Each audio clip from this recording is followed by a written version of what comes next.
This is Michael Rios reporting for Channel H News.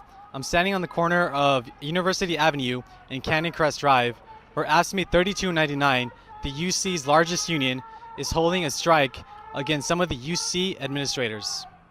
Stop intimidation tactics, the protesters roared.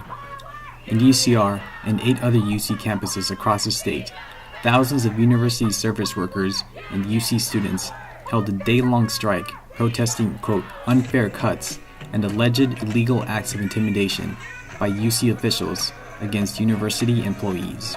For the past 18 months, AFSCME 3299, the UC's largest union, has been in negotiations with the UC in hopes of striking a fair contract deal. The talks have not yielded any results, however, and the union has decided to strike. Workers are out here defending their rights, and I'm also so stoked for the fact that there's so many students here, and I think it's important for us to build that relationship, that student-worker solidarity, because a lot of the times you've seen the UC has implemented pay cuts on them, but they've also implemented, like for example, tuition increases on us. So I think it's important for us to say that we demand that the UC be held accountable for that. Wednesday marked the second planned strike by AFSCME 3299.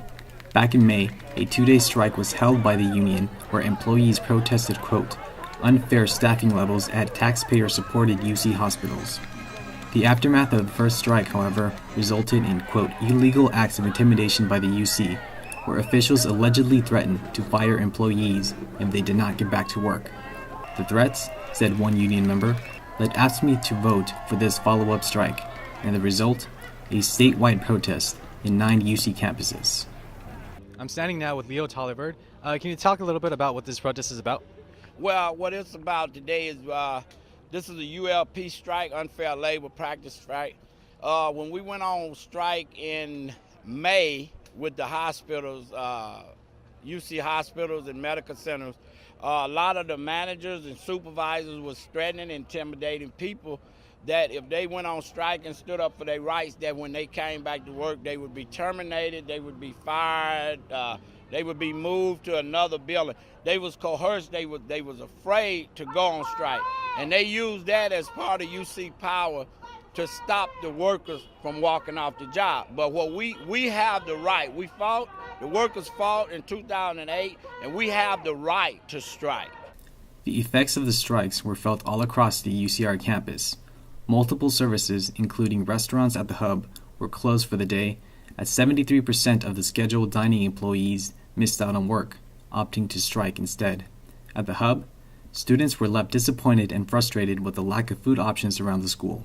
I'm standing now with Sean Liu, a PhD student who is currently trying to actually get some food to eat. Can you talk a little bit about the effect of the strike, how it's closing the restaurants here on campus? Okay, basically I'm thinking about that when people started to take it for granted that the restaurant used to be that the restaurant was just open all the time. We forgot to cherish about, we can just get food right away. But since today, I had to walk around the campus trying to find a vending machine, and I only have $1 in my pocket because they didn't take the credit card, which means that this is my lunch for today. So I hope they open the restaurant as soon as possible. And I do believe that laborers are very important in the United States.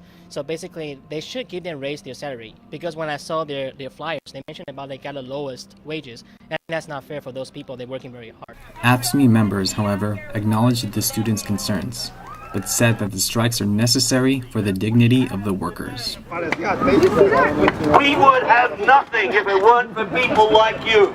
Thank you.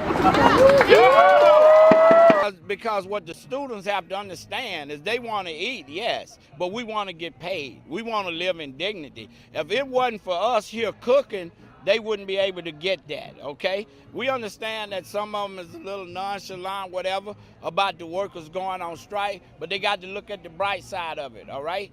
Half of the workers here, the students can come out and eat in the cafeteria. Now, these strikes are scheduled to last all day in 9 of the UC's campuses. AFSCME hopes that these strikes will send a message to UC administrators who are being urged to listen to the demands of their workers. For Channel H News, this is Michael Rios.